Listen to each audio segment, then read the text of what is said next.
Hello बच्चों, let's read this question. The question says 4NH3 gas plus 3O2 gas gives 2N2 gas plus 6H2O liquid at 298 Kelvin. Given that the heat of formation of NH3 and heat of formation of H2O are minus 46 and minus 286 kilojoule per mole. Calculate the heat of reaction at constant volume.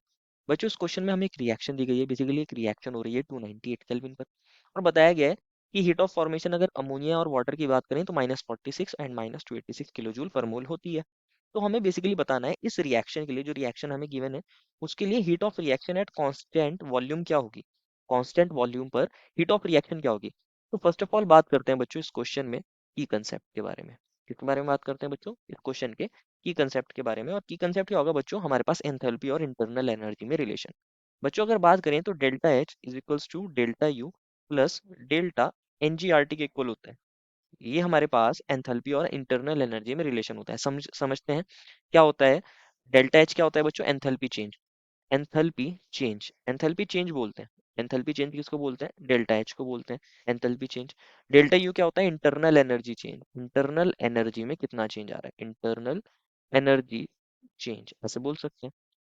अगर बात करी जाए are की, तो ये कौन होता है बच्चों, गैस कांस्टेंट होता है। ये कांस्टेंट होता है और इसको बोलते हैं गैस कांस्टेंट।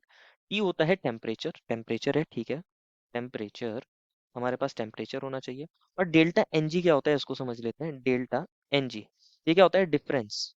डिफरेंस होता है बच्चों, difference in number of moles, difference in number of moles of gaseous reactants, of gaseous reactants and gaseous product, of gaseous reactant and gaseous product।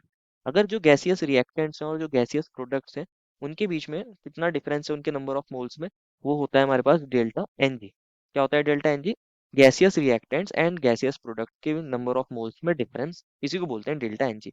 तो ये हमारे पास कुछ फॉर्मूला होता है। यहाँ डेल्टा एच क्या एंथैल्पी चेंज, डेल्टा यू क्या internal energy change, delta N G हमने देख लिया difference in number of mole of gaseous reactant and gaseous product, R होता है गैस कांस्टेंट, टी होता है टेम्परेचर। तो ये हमारे पास फॉर्मूला है। अब हमें क्या करना है, इस फॉर्मूले की हेल्प से क्या करना है, हमारे क्वेश्चन को सॉल्व करना है। ध्यान से समझना है बच्चों। Heat of reaction at constant pressure, heat of reaction at constant pressure को ही क्या बोलते हैं बच्चों, हीट को हम क्यू से डिनोट करते हैं। अगर क्यू को हम कांस्टेंट प्रेशर पर निकालना चाहें, कांस्टेंट प्रेशर पर, तो उसी को बोलते हैं बच्चों डेल्टा एच। क्या बोलते हैं, डेल्टा एच बोलते हैं। और heat of reaction at constant volume, उसी को बोलते हैं डेल्टा यू। मान लीजिए क्यू को हमने कहा है क्यू हीट है और ये कांस्टेंट वॉल्यूम में निकालना है तो हमने वी लिख दिया, इसी को बोलते हैं डेल्टा यू। तो हमें डेल्टा यू निकालना है बच्चों, क्या निकालना है, डेल्टा यू, यही क्वेश्चन मार्क है। तो डेल्टा यू का फॉर्मूला क्या बन जाएगा, delta U is equals to delta H minus delta N G R T. अब हमें इस वाले फॉर्मूले को यूज करना है और इसकी हेल्प से निकालेंगे। तो अगर हम कहें बात, तो हमें इसके लिए डेल्टा एच पता होना चाहिए, डेल्टा एन जी और आर टी पता होना चाहिए। तो जब भी तो हम निकाल पाएंगे। और जैसे अभी हमें हीट ऑफ रिएक्शन निकालनी है तो इसके आगे यहाँ आर लिख देते हैं सब्सक्रिप्ट में। ये आर हो गया, ये भी हमारे पास क्या हो गया, आर हो गया था। तो आर मतलब यहाँ रिएक्शन हो रही है, डेल्टा यू हम किसके लिए निकाल रहे हैं, हीट ऑफ रिएक्शन निकाल रहे हैं at constant volume. Delta R H क्या हो जाएगा, heat of reaction at constant pressure होता है बच्चों। तो अब हम इसकी हेल्प से समझते हैं। अब हमें रिएक्शन दी है बच्चों 4NH3, और ये किस में है, गैस में है, प्लस 3O2, ये भी क्या है बच्चों, गैस है। और किस में कन्वर्ट हो रहा था ये, 2N2 गैस के अंदर कन्वर्ट हो रहा था, प्लस 6H2 लिक्विड के अंदर कन्वर्ट हो रहा था। ध्यान से समझना है। क्या हम डेल्टा एन जी निकाल सकते हैं, बिल्कुल निकाल सकते हैं। गैस में कितने गैसियस प्रोडक्ट कितने हैं बच्चों, कितने मोल्स हैं, ये तो 2 मोल्स ये वाले हो गए। और H2O तो लिक्विड है तो 2 ही है हमारे पास। प्रोडक्ट में कितने मोल्स हैं गैस के, 2। और रिएक्टेंट में कितने थे बच्चों, गैस के मोल्स, रिएक्टेंट में यहाँ पर देखो बच्चों तो ये 3 है और यहाँ पर ये कितने हैं, 4 है। 3 और 4 कितना होता है बच्चों, 3 और 4 होते हैं 7, -7। प्रोडक्ट्स के मोल्स माइनस रिएक्टेंट के मोल, यही तो करेंगे बच्चों। प्रोडक्ट के मोल माइनस रिएक्टेंट के मोल, प्रोडक्ट माइनस रिएक्टेंट कितना आ जाएगा, -5। कितना आ जाएगा बच्चों, -5। 2 मोल्स N2 के थे बच्चों और ये हमारा प्रोडक्ट था। और गैस हमारे पास जो रिएक्टेंट है वो कितने मोल्स हो गए, 4NH3 के, 3 ऑक्सीजन के। तो इसकी वैल्यू आई है -5। तो डेल्टा एन जी पता चल गया हमें। आर की वैल्यू क्या होती है बच्चों, आर की वैल्यू होती है 8.314 joule kelvin inverse mole inverse, ये होती है आर की वैल्यू। टेम्परेचर कितना दिया है बच्चों, टेम्परेचर हमें दिया है कितना, 298 केल्विन। ये होता है बच्चों। इसको हम आर को किलो जूल में भी कन्वर्ट कर सकते हैं। 8.314 into 10 raise to the power -3 कर दोगे बच्चों, तो ये kilo joule kelvin inverse mole inverse के अंदर कन्वर्ट हो जाएगा। हमारे पास डेल्टा एन भी आ गया है बच्चों, आर भी आ गया है, टी भी आ गया है, तो डेल्टा आर निकाल लेते हैं। एंथैल्पी ऑफ रिएक्शन निकाल लेते हैं बच्चों। एंथैल्पी ऑफ रिएक्शन निकालने का एक फॉर्मूला होता है, sum of enthalpy of formation of all the product. यहाँ हम क्या करते हैं, एंथैल्पी ऑफ फॉर्मेशन निकालते हैं जितने भी प्रोडक्ट्स हैं और उन सब की एंथैल्पी ऑफ फॉर्मेशन का क्या करते हैं, सम कर देते हैं और इसमें से माइनस करते हैं sum of enthalpy of formation of all the reactant. जितने भी रिएक्टेंट्स हैं उनकी एंथैल्पी ऑफ फॉर्मेशन निकालते हैं और उनका भी क्या करते हैं, सम करते हैं, और इसको हम प्रोडक्ट की एंथैल्पी ऑफ फॉर्मेशन में से माइनस कर देते हैं रिएक्टेंट। तो ये हमारे पास फॉर्मूला होता है, प्रोडक्ट माइनस रिएक्टेंट्स। तो अब हम क्या करेंगे, अब हम enthalpy of formation of product निकालेंगे। तो हम कैसे कर सकते हैं, प्रोडक्ट कौन है बच्चों, N2 है हमारे पास।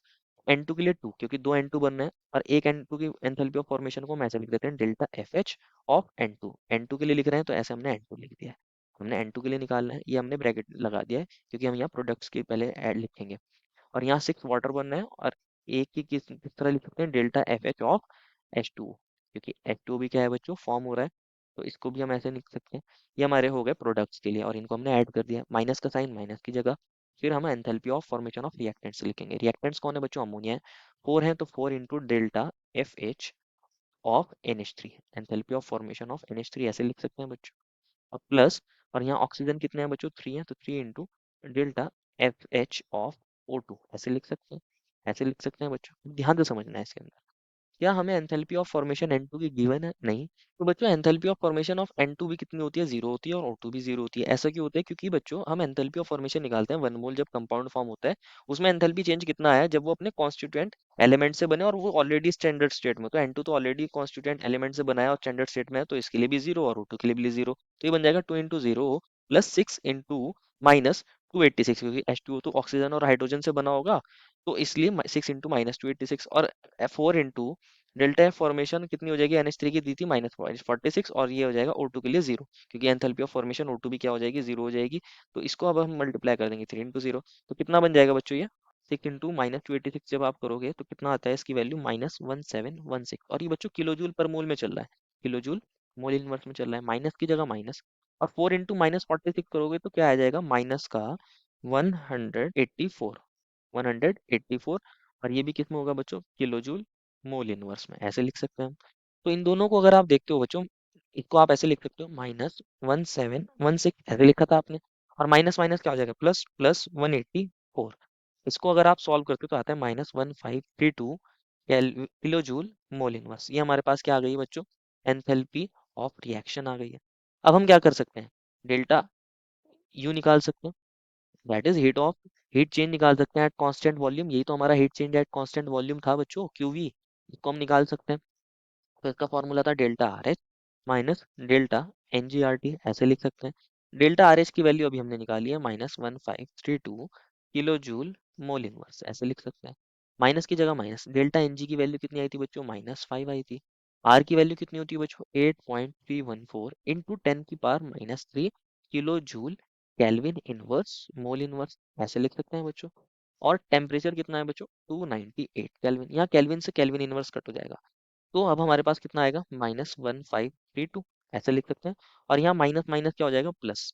अब अगर आप 5 को मल्टीप्लाई करते हो बच्चों 8.314 से, अगर आप 5 को मल्टीप्लाई करते हो 8.314 से और 298 से, और फिर 1000 से डिवाइड भी करते हो, तो इसकी वैल्यू आती है बच्चों 12.38। कितनी आती है बच्चों, 12.38 आती है इसकी वैल्यू, 12.38 आएगी इसकी वैल्यू। और अगर आप 12.38, ये भी किलो जूल मोल इनवर्स में है बच्चों, किलो जूल मोल इनवर्स, ये भी किलो जूल मोल इनवर्स में था। तो हमारे पास क्यूवी या फिर डेल्टा RU कितना आ जाएगा बच्चों, -1532 में आप 12.38 जब ऐड करते हो तो इसकी वैल्यू कितनी आ जाती है, 1519 किलो जूल मोल इनवर्स। तो ये हमारे पास क्या आ गई है, हीट ऑफ रिएक्शन आ गई है at constant volume. This is the final answer. I hope you understood it well and best of luck.